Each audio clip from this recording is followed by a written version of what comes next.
We're back out here at the Big Lake once again, and if you thought what I did in the last video was crazy, well, you ain't seen nothing yet. Stick around, you don't want to miss this one.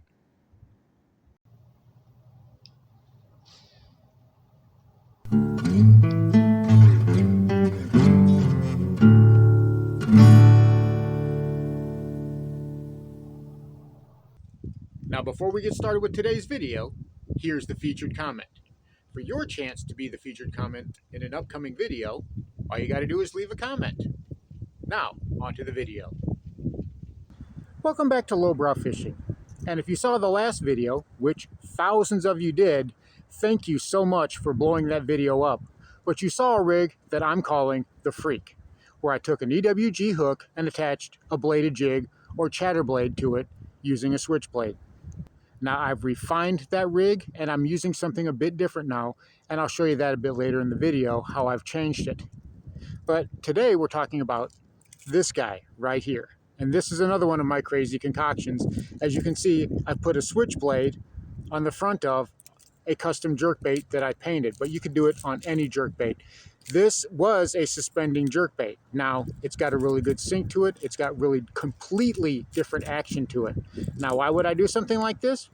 Well, I'm experimenting. I'm trying to be different. Whenever you're fishing an extremely pressured body of water, like what we've got out here, and you're fishing rough days, like, again, what we've got out here today with post-frontal conditions, you need to get inventive.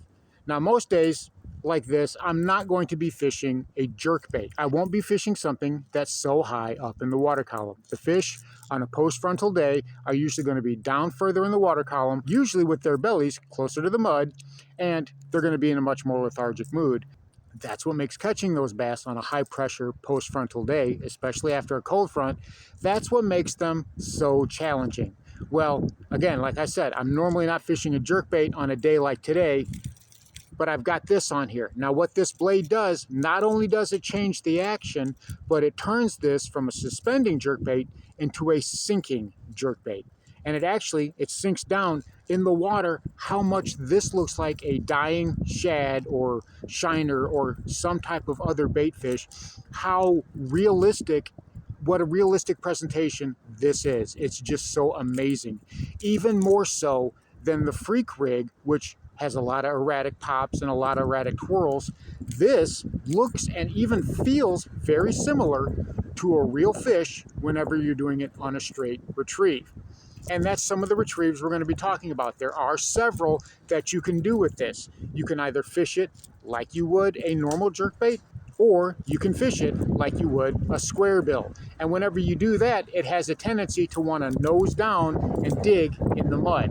And that, a lot of times, is what triggers those strikes. You can get those deflections. And even with a jerkbait, occasionally you're going to get those deflections, but it's usually not something that happens commonly with these because of how high we are in the water column when we fish them. That gives us options with this. That gives us variety. And options and variety are exactly what we're looking for.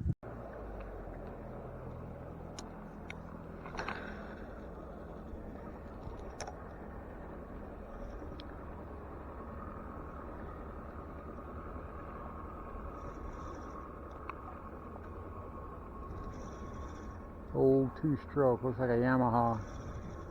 Didn't have a sticker on it, but it looks like a Yamaha.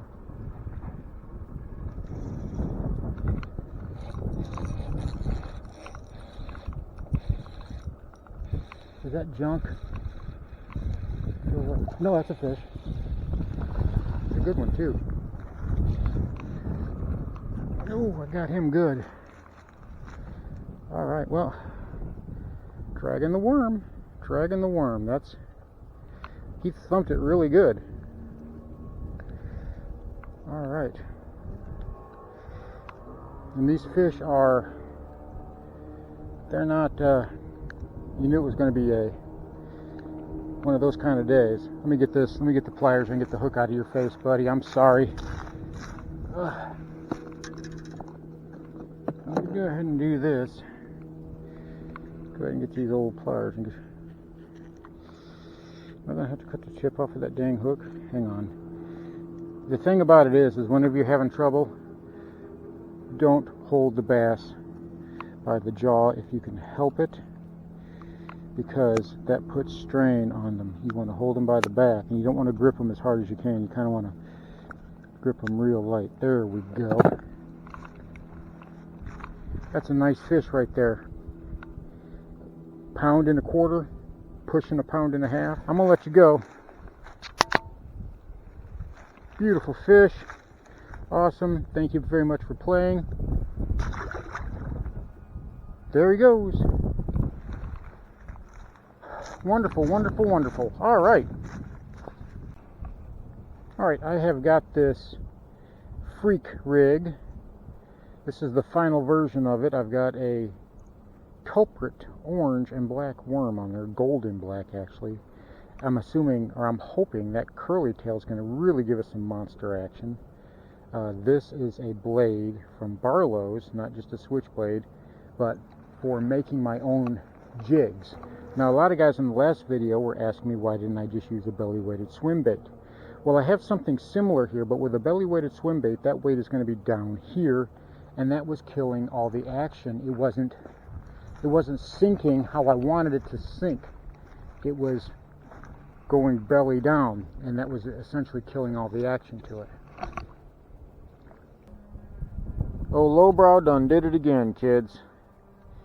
I put a switchblade attachment on a jerkbait, on a custom jerkbait that I painted, and I'm going to show you something with this crazy thing. Boy, you thought that that last thing I made was crazy. This is the action.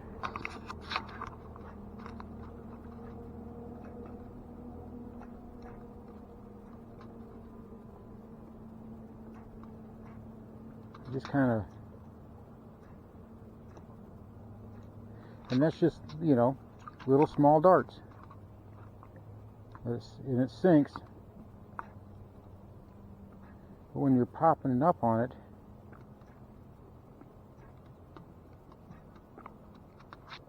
when I'm doing a straight retrieve on it, obviously, I mean, when I'm doing a straight retrieve, it really wants to hunt that bottom and dig into that bottom. And it reminds me very much of like a square bill, but it has more erratic hunting action, where it wants to go side to side and drift one way or the other. So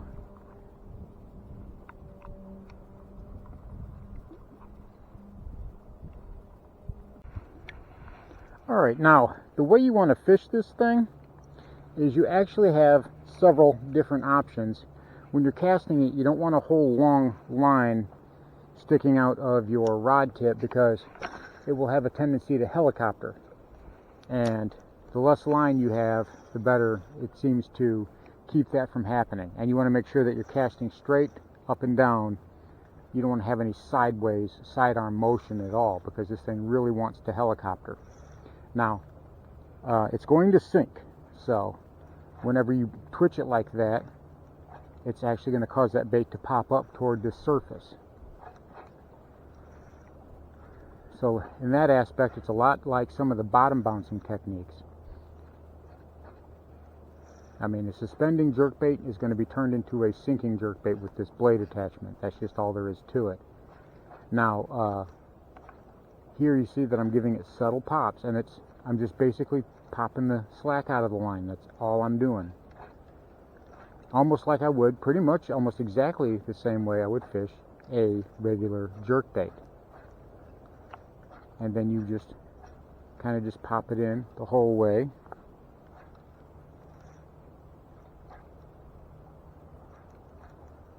And it, you know, it has a really, really good darting action on it that is not at all like a normal jerkbait is. Now it will want to, it's going to sink. So it's going to want to sink. So you have to think about that when you're fishing it. And it's still a jerkbait, so it's going to want to grab every piece of line that's hanging out. Alright, now another way you can fish this fire it out there. Boy, that thing casts a mile when it doesn't helicopter. And casts a mile when it doesn't helicopter. Alright, we're going to slow retrieve it. Slow retrieve this thing. And you can sweep it with your rod. You can kind of work it with your reel. And this thing is going to, it's actually going to feel like you have a small fish on the line when you do that, because it's going to swim. A lot of times it's going to swim to the left and then to the right, and it's going to kind of go all over the place.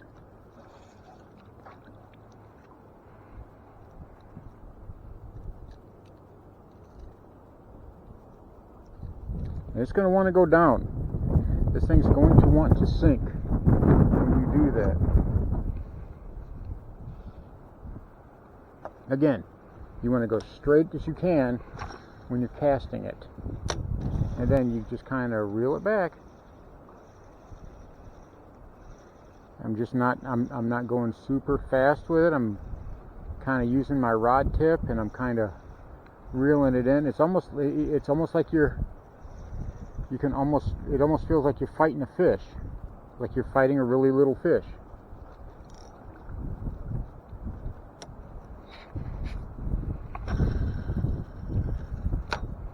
And that thing casts a ways whenever you've got the wind at your back.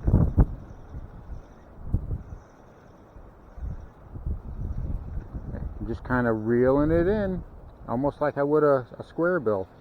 So there you have it, another one of Lowbrow's cockamamie concoctions. As you can see, it's quite versatile.